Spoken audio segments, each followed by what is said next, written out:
കണ്ണു തുറന്ന് വായിച്ചു നോക്ക്. തന്റെ കയ്യിൽ നിന്ന് പണം തട്ടിക്കൊണ്ടുപോയ നിസാറിനല്ല, ഇന്റർനാഷണൽ ക്രിമിനൽ ആണെന്ന്. ഇത്രയും വലിയൊരു ക്രിമിനലിനെ താൻ ഒറ്റയ്ക്ക് പിടിക്കുമെന്നോ? അതിനെ താൻ ഗോപി വരച്ചോണ്ടിരുന്നാ മതി. ആരാണ് സാർ ഈ ഗോപി? തന്റെ അമ്മായിയപ്പൻ. Oh, my father in law. He is not Gopi. He is Sheshu. B.A. Sheshadri or B.A.B.T. He is no more. തന്നെ ഞാൻ കൊല്ലും. എന്റെ അവസ്ഥ മനസ്സിലാക്കാതെ സാർ രാവിലെ ജോക്ക് അടിക്കുന്നല്ലോ സാർ. എനിക്ക് ചിരിക്കാൻ പറ്റുന്നില്ല സാർ. മൈൻഡ് യു, ഒരാഴ്ചക്കകം നഷ്ടപ്പെട്ടു പോയ പണം തിരിച്ചടച്ചില്ലെങ്കിൽ തന്റെ എല്ലാ സ്വത്തുക്കളും ജപ്തി ചെയ്യാൻ കമ്പനി നടപടിയെടുക്കും. You can go. സ്വാമി, ആഭ്യന്തരമന്ത്രി ഐജിയെ വിളിച്ചിരുന്നു. അന്വേഷണം എവിടം വരെ ആയെന്നറിയാൻ. നമ്മുടെ ഈ പെരേരയും സുകുമാരക്കുറുപ്പും വീരപ്പനും ഒക്കെ ഒരേ ബ്ലഡ് ഗ്രൂപ്പുകാരാണെന്നാണ് എനിക്ക് തോന്നുന്നത്. ഛേ, ഒന്ന് നോക്കിയാൽ നമ്മളൊക്കെ കഴിവില്ലാത്ത മണ്ടന്മാർ തന്നെയാണ്, അല്ലെ സാറേ? ഓർത്തില്ല ചോറ്റാനിക്കര ദേവീക്ഷേത്രത്തിലെ പ്രസാദം. Thank you very much sir. എന്താ സ്വാമി? പെരേരയെ കുറിച്ചുള്ള എല്ലാ വിവരങ്ങളും കിട്ടി എന്നൊരു വാർത്ത സാറിന്റെ നാക്കിൽ നിന്നും കേൾക്കാൻ വേണ്ടിയിട്ടാണ് ഞാൻ അടിക്കടി ഇങ്ങോട്ട് വരുന്നത്. എന്നാൽ ഇനി ഇങ്ങനെ എന്നും വന്ന് അന്വേഷിക്കണ്ട. ആളെ കിട്ടുമ്പോ ഞങ്ങൾ സ്വാമി വിവരം അറിയിക്കാം. വീട്ടിലിരുന്നിട്ട് മനസമാധാനം കിട്ടണില്ല. മാനേജിംഗ് ഡയറക്ടർ എന്നെ ഡിസ്മിസ് എന്ന് പറഞ്ഞിരിക്കുകയാണ്. അയ്യോ പാവം സ്വാമി, ഗുരുവായൂർ അമ്പലത്തിൽ പോയി 7 ദിവസം ഭജന ഇരുന്ന മനസ്സിന് സമാധാനം കിട്ടും, വിചാരിച്ച കാര്യം നടക്കുകയും ചെയ്യും. സ്വാമി തൽക്കാലം ചെല്ലേ. കേസ് അന്വേഷണം ഊർജിതപ്പെടുത്താൻ സഹായിക്കുന്ന ഒരു കാര്യം ഞാൻ തരാം. കൊടുക്ക് കൊടുക്ക് കൊടുക്ക്.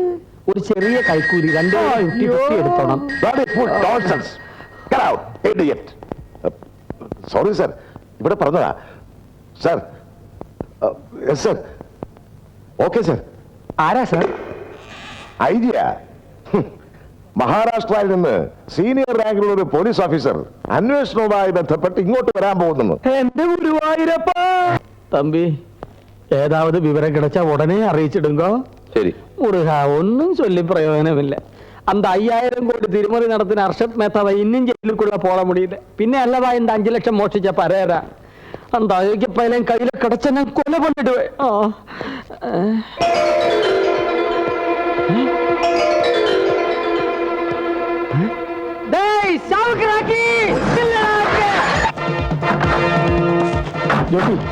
നീ ഇപ്പൊ പോലീസിന് പിടി കൊടുക്കരുത്. വിടാനാ പറഞ്ഞു. ഇല്ല, ഞാൻ സറണ്ടർ ആയില്ലെങ്കിൽ നാൻസി അവര് നിന്റെ പണമായിട്ട് ഞാൻ വന്നിരിക്കുന്നു.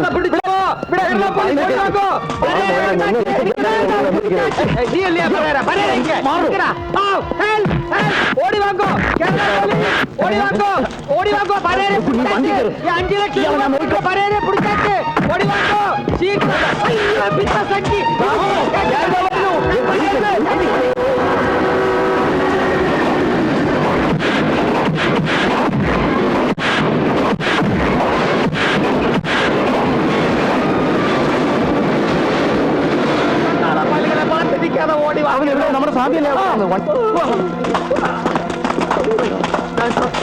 എന്ത് പറ്റി സ്വാമി?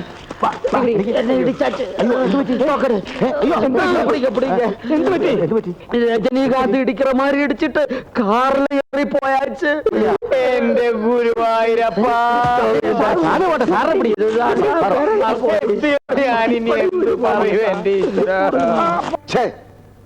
ഐജിയുടെ മുഖത്ത് ഞാൻ ഇനി എങ്ങനെ നോക്കും? ഐജിയുടെ മുഖത്തിന് എന്ത് പറ്റി സാർ? ഓ, സ്റ്റേഷന്റെ തൊട്ട് മുമ്പിൽ വെച്ച് കിട്ടിയിട്ട് പോലും പെരേരയെ കസ്റ്റഡിയിൽ എടുക്കാൻ കഴിഞ്ഞില്ലെന്ന് പറഞ്ഞാൽ? പെരേര എത്തിയ സമയത്ത് തന്നെ കേരള എക്സ്പ്രസ് അതുവഴി വന്നതാണ് സർവത്ര കുഴപ്പത്തിനും കാരണം. എന്റെ കയ്യിൽ ഒരു ചുവന്ന തുണി ഉണ്ടായിരുന്നു, അത് വിരിച്ച് കാണിച്ച് ഞാൻ ട്രെയിൻ നിർത്തിച്ചാനേ ഓടാ. അല്ലെങ്കിൽ ഈ കേരള എക്സ്പ്രസ് എപ്പോഴും ലേറ്റാ. അല്പമെങ്കിലും നെറിവുണ്ടെങ്കിൽ അത് വഞ്ചിനാടിന് മാത്രമാണ്. വേണാടൊക്കെ പോയി. സാർ ഒന്ന് നോക്കിയാൽ കേരള എക്സ്പ്രസിലും ജയന്തി ജനതയിലൊക്കെ സീസൺ ടിക്കറ്റുകാരെ റിസർവേഷൻ കമ്പാർട്ട്മെന്റുകളിൽ കേറ്റില്ല എന്ന് മന്ത്രി പറയുന്നത് വളരെ കഷ്ടമാണ്. Stop this nonsense. എടോ, തന്നെ വിളിപ്പിച്ച കാര്യമെന്ത്? താൻ പറയുന്ന കാര്യമെന്ത്? സാർ എന്ന് പറഞ്ഞാൽ ഈ ഹർഷത് മേത്ത അങ്ങനെ. ഓ, താനങ്ങോട്ട് മാറി വയ്ക്കേ. ഞാൻ ഒന്ന് പറഞ്ഞിട്ട് മാറി വയ്ക്കാൻ.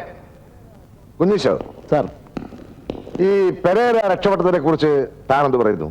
സാർ, എന്റെ ബലമായ വിശ്വാസം പെരേര അവന്റെ ഗ്യാങ്ങുമായിട്ട് പോലീസ് സ്റ്റേഷൻ ആക്രമിക്കാൻ വന്നതാണെന്നാ. എന്ത്? ഒന്നുമില്ല. പിന്നെ വീരപ്പൻ നടത്തിയത് പോലെ ഒരു വെല്ലുവിളി ആയിക്കോട്ടെ സാർ ഇത്? Very good. തന്റെ ഈ ഫൈൻഡിങ്ങിൽ കലമ്പില്ലാതില്ല. പിന്നെ അവൻ ഓടിക്കളഞ്ഞത് അന്തരീക്ഷം പന്തിയല്ലെന്ന് കണ്ടതുകൊണ്ടാവാം. കറക്റ്റ്. സ്റ്റേഷനിൽ കുറച്ച് പോലീസുകാരെ കൂടി പോസ്റ്റ് ചെയ്ത തിരക്കില്ല സാർ. ഏത് നിമിഷവും ഇതുപോലുള്ള ആക്രമണ ശ്രമങ്ങൾ വീണ്ടും നടന്നേക്കാം. ആ ഇതൊക്കെ പറഞ്ഞപ്പോഴാ ഓർത്തത്. സ്റ്റേഷന്റെ മുമ്പിൽ നിന്ന് രക്ഷപ്പെട്ടിട്ട് ആ പെരേര എവിടെ പോയിരിക്കും സാർ? തന്റെ അമ്മായിയപ്പന്റെ വീട്ടിലേക്ക്. Nonsense. 24 മണിക്കൂറിനുള്ളിൽ അവനെ കുറിച്ചുള്ള വിവരങ്ങൾ സ്റ്റേഷനിൽ തന്നിരിക്കണം. ഇല്ലെങ്കിൽ ചവിട്ടിന്റെ ലങ്സിലേക്ക് കളയും.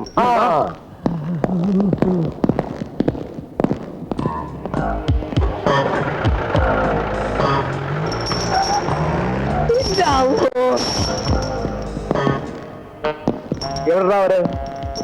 ആര്? ആ പെരേരയും ബെന്നിയും. നമ്മക്കറിയില്ല. അവരെവിടെയുണ്ടെന്ന് പറയുന്നവരെ നിന്നെ മനസമാനത്തോടെ ജീവിക്കാൻ ഞാൻ സമ്മതിക്കില്ല. മനസ്സിലായോ?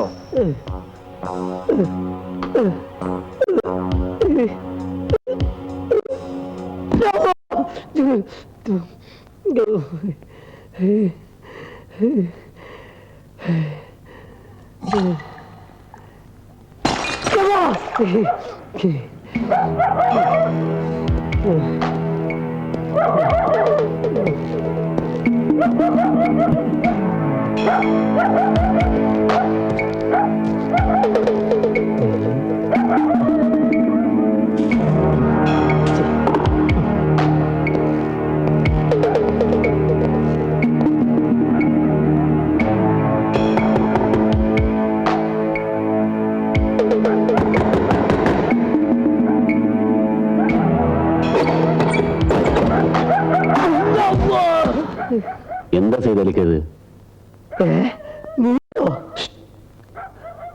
പതുക്കെ. അപ്പൊ എന്നെ പറ്റി കേട്ടതൊക്കെ ശരിയാണല്ലേ? പഴയ പണിയൊക്കെ നിർത്തി പുണ്യാളച്ചനാവാൻ പോണെന്ന് പറഞ്ഞിട്ട് ചെയ്തലിക്ക ഞാൻ ഒന്നും നീ പറയണ്ട. നീയും ആ പെരേരും കാരണം എന്റെ ജീവിതം നായാക്കി. ഇടി കഴിഞ്ഞ നേരല്ലേ പോരേല്. എന്റെ കെട്ടികളും കുട്ടികളും അവരെ വീട്ടിലാക്കിയിരിക്കുകയാണ് ഞാൻ. ചെയ്തലിക്ക ഞാൻ പറയടാ, കണ്ണു ചോരില്ലാത്ത പണിയല്ലേ നീ ചെയ്ത്? മര്യാദയ്ക്ക് അവന്റെ പണം കൊണ്ടുപോയിക്കോട്. അല്ലെങ്കിൽ ഇന്നു മുതൽ നീയും ഞാനും തമ്മിൽ ആ പണം തിരിച്ചു കൊടുക്കാൻ തന്നെ ഞാൻ വന്നിരിക്കുന്നത്. അതെ, ആ നടന്നതല്ല ഞാൻ പറയാം. അതെ, നിങ്ങൾ ഇങ്ങനെ പുറകെ നടന്നിട്ട് ഒരു കാര്യമില്ല.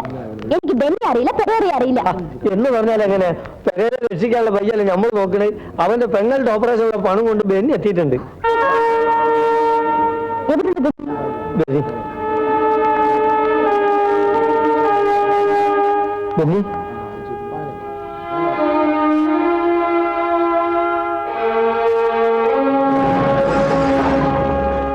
നിങ്ങൾ ഇവിടെ നിന്നാ മതി.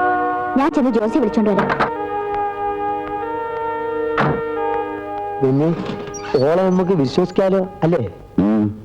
അല്ല, നമ്മളോട് കൂടെ ഇരുന്നോളാൻ പറഞ്ഞിട്ട് അവൾ അകത്തോട്ട് പോലീസിന് ഫോൺ ചെയ്താലോ? എന്നാ പിന്നെ ആശുപത്രി ചെയ്താൽ പോരെ? അത് ശരിയാ. അല്ല, നമുക്കിപ്പോ ആരെ വിശ്വസിക്കാൻ പാടില്ലെന്ന് ഒരു പിടി കിട്ടാതായിക്കുന്നു. ആകെപ്പാട് ഒരു കൺഫ്യൂഷ്യസ്.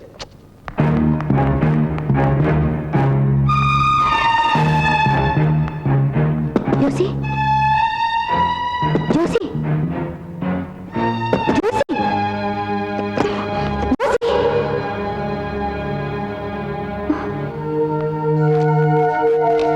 മേഴ്സിക്ക് ഇനിയും ബെന്നിക്ക് വേണ്ടി കാത്തിരിക്കുന്നതിൽ അർത്ഥമുണ്ടെന്ന് തോന്നുന്നില്ല. ഞാൻ പോലീസിന് കീഴടങ്ങാൻ പോവുകയാണ്. എല്ലാം ഞാൻ അവരോട് തുറന്നു പറയും. തൽക്കാലം പോലീസിന്റെ ഉപദ്രവത്തിൽ നിന്നും നാൻസി രക്ഷപ്പെടുമല്ലോ. നേരിട്ട് പറഞ്ഞാൽ നീ സമ്മതിക്കില്ലെന്ന് അറിയാവുന്നതുകൊണ്ടാണ് ഈ ഭീരുത്വം കാണിക്കുന്നത്. എല്ലാം വിധി പോലെ വരട്ടെ. സ്നേഹത്തോടെ, ജോസി.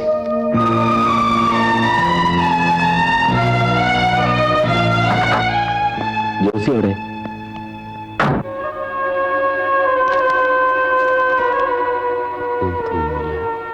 ഞാൻ പോലീസിന് കീഴടങ്ങാൻ പോവുകയാണ്. എന്ത് മണ്ടത്തിലാണ് അയാൾ കാണിച്ചത്? പോലീസിന്റെ കയ്യിൽ അങ്ങനെ കിട്ടിയ ഇത് പിടിച്ചേ. എന്താ എന്ത് പറ്റി? ഒന്നും പറ്റിയില്ല. സൈഡിലേക്ക് അങ്ങോട്ട് നീങ്ങിയില്ല. അല്ല, ഞാനെന്താ നീങ്ങിയിരിക്കുന്നു? 10 മുതലേ ഞാൻ വണ്ടി എന്നിട്ടാണ് പറഞ്ഞില്ല. മുതലാളി, എന്തായി കൊച്ചുകുളപ്പങ്കാലത്തെ? മുതലാളി ജൂവലറി കൊള്ളടിച്ചു. Very good. എത്ര കിട്ടി? അല്ല മുതലാളി, നമ്മുടെ ജുവലറിയാ കൊള്ളയടിച്ചത്.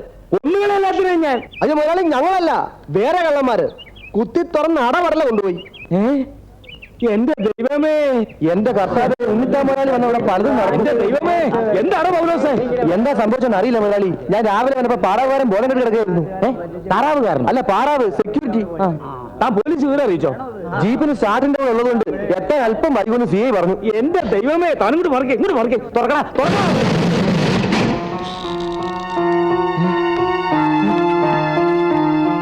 ഭഗവാനെ, എന്നോട് ഈ ചതി വേണ്ടായിരുന്നു. അയ്യോ എന്റെ ദൈവമേ. നമ്മുടെ കൂട്ടത്തിൽ ഈ നമ്പറിലൊക്കെ തുറക്കാൻ അറിയാവുന്ന ഏക വ്യക്തി ബെന്നിയാണ്. എന്റെ ഊഹം ശരിയാണെങ്കിൽ, ഇനിയിപ്പോ മുതലാളിയുടെ ഊഹം തെറ്റാണെങ്കിൽ പോലും അത് ക്ഷമിക്കേണ്ട കടമ ഞങ്ങൾക്കില്ലേ?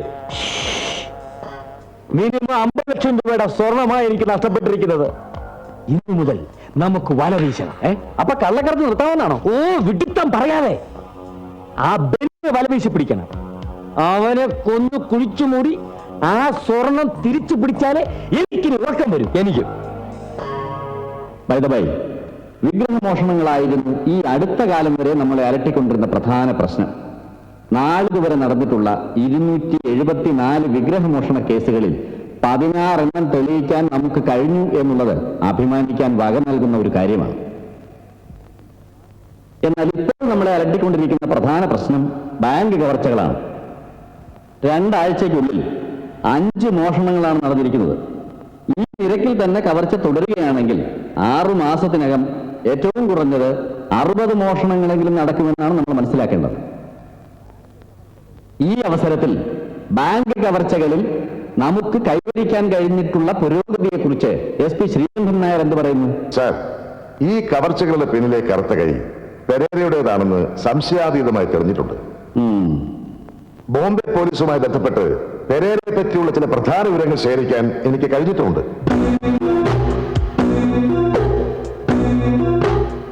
ബോംബെയിലെ പ്രീതം ബാങ്കേഴ്സ്, ലാലാജി ഫൈനാൻസിയേഴ്സ് തുടങ്ങിയ സ്ഥാപനങ്ങളിൽ കവർച്ചകൾ നടത്തിയതും ക്യൂൻ മേക്കേഴ്സ് മ്യൂസിയത്തിൽ പ്രദർശനത്തിന് വെച്ചിരുന്ന ലക്ഷക്കണക്കിന് രൂപ വിലവെടുപ്പുള്ള രത്നങ്ങൾ മോഷ്ടിച്ചതും ഈ പെരേര തന്നെയാണെന്ന് മഹാരാഷ്ട്ര പോലീസ് സാക്ഷ്യപ്പെടുത്തിയിട്ടുണ്ട്. ഈ അധോലോക ഭീകരൻ കേരളത്തിലേക്ക് കടന്നിരിക്കാൻ ഇടയുള്ളതായി അവർ റിപ്പോർട്ട് ചെയ്തിട്ടുമുണ്ട്.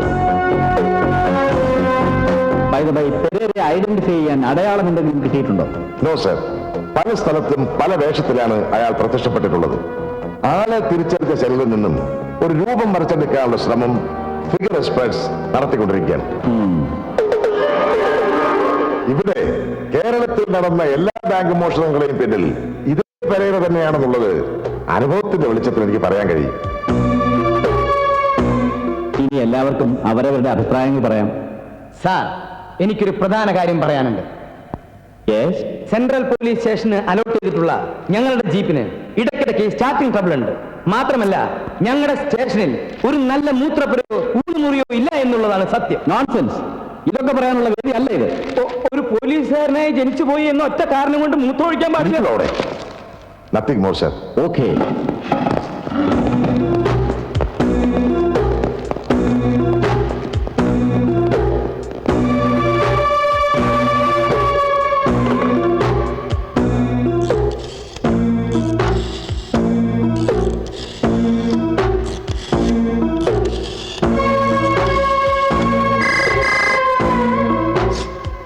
ഹലോ, ഉണ്ണിത്താമല്ലേ? ഞാൻ ശങ്കരനാ, PC. പെരേരയെ കുറിച്ച് ചില വിവരങ്ങൾ കിട്ടിയിട്ടുണ്ട്. താൻ ധൈര്യമായിട്ടിരിക്കെ. തനിക്ക് എന്തെങ്കിലും കുഴപ്പം സംഭവിക്കുന്നത് വരെ ഞാൻ തന്റെ കൂടെ ഉണ്ടായിരിക്കും. ഓക്കെ? എന്റെ കണക്കുകൂട്ടലുകൾ ഒരിക്കലും തെറ്റാറില്ല. അത് പിന്നെ നല്ല ഒന്നാം തരം കാൽക്കുലേറ്റർ അല്ലേ മുതലാളിയുടെ കയ്യിലുള്ളത്? ബെന്നി എന്നെ വിട്ടുപോയത് വേറെ വമ്പൻ സ്രാവിന്റെ സംഘത്തിൽ ചേരാനായിരുന്നു. ആരാ മുതലാളി? ബോംബെ അധോലോകത്തിന്റെ ആണിക്കല്ല് പെരേര. ഓ, ഇപ്പൊ എനിക്കെല്ലാം വ്യക്തമാകുന്നു. എന്റെ ജൂവലറി കൊള്ളടിച്ചതും ആ പെരേരയായിരുന്നു. ബെന്നി അയാളെ സഹായിച്ചിരിക്കും. ഇവിടെ നമ്മുടെ നാട്ടിൽ നമ്മൾ കൊള്ളയടിക്കുന്ന പല സ്ഥാപനങ്ങളുമാണ് പെരേര ഇപ്പൊ നോട്ടമിട്ടിരിക്കുന്നത്. അവനെ എങ്ങനെയെങ്കിലും കീഴ്പ്പെടുത്തി അവന്റെ സമ്പാദ്യം കൈക്കലാക്കി അവൻ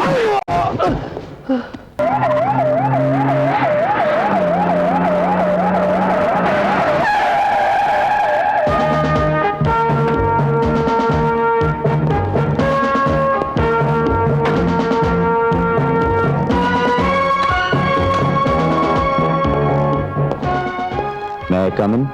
Yes. I am Vishwanath, Superintendent of Police, Bombay. Sreekantan Nair. Please. Thank you.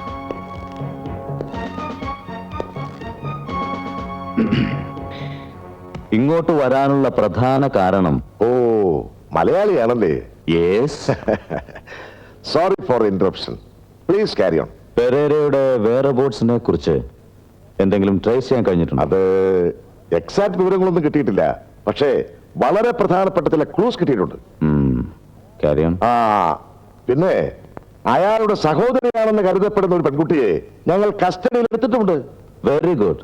ഈ കേസ് അന്വേഷണത്തിൽ മഹാരാഷ്ട്ര പോലീസിന്റെ എല്ലാ ഹെൽപ്പും നിങ്ങൾക്ക് എപ്പോഴും ഉണ്ടാവും. Okay, thanks.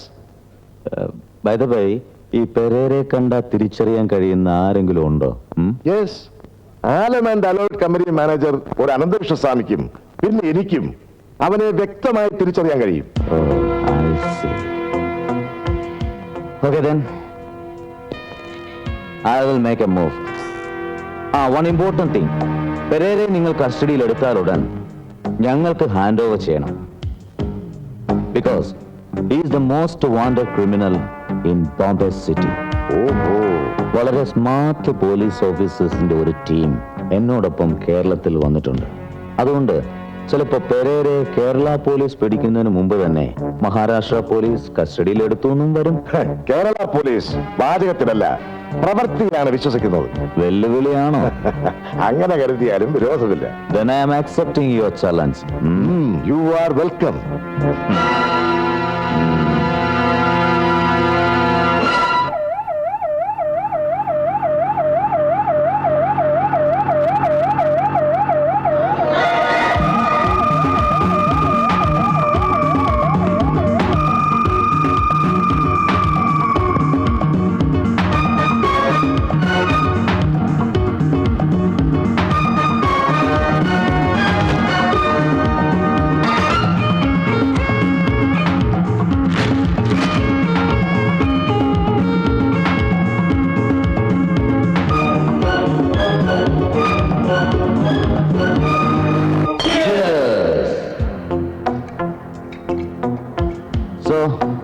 ഇന്നു മുതൽ ഞാനല്ല പെരേര, അവനാണ്.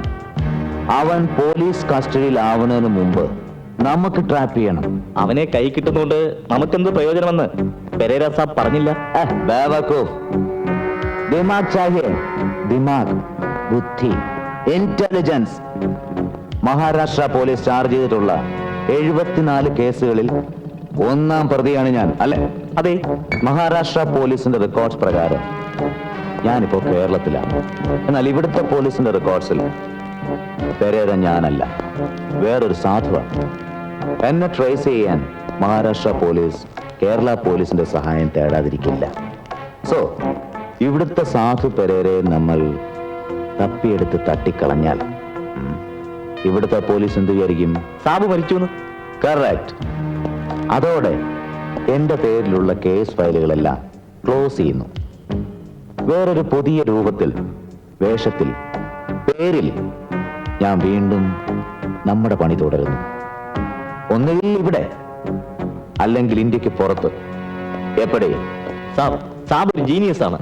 അതെ, അതുകൊണ്ടാണ് ഞാൻ സാബായതും നിങ്ങളെല്ലാം എന്റെ ശിങ്കിടികളായതും. ഓക്കേ?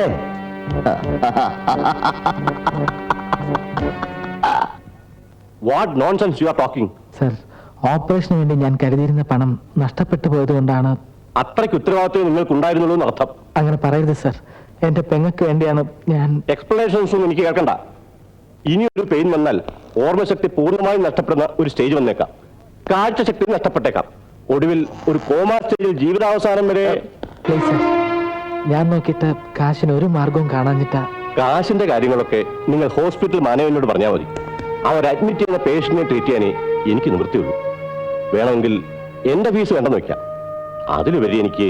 സാറിനി അടുത്തെന്നാണ് വരുന്നത്? Next 12th. അതിനുള്ളിൽ ഞാൻ എങ്ങനെയെങ്കിലും പണം അറേഞ്ച് ചെയ്യാം സർ.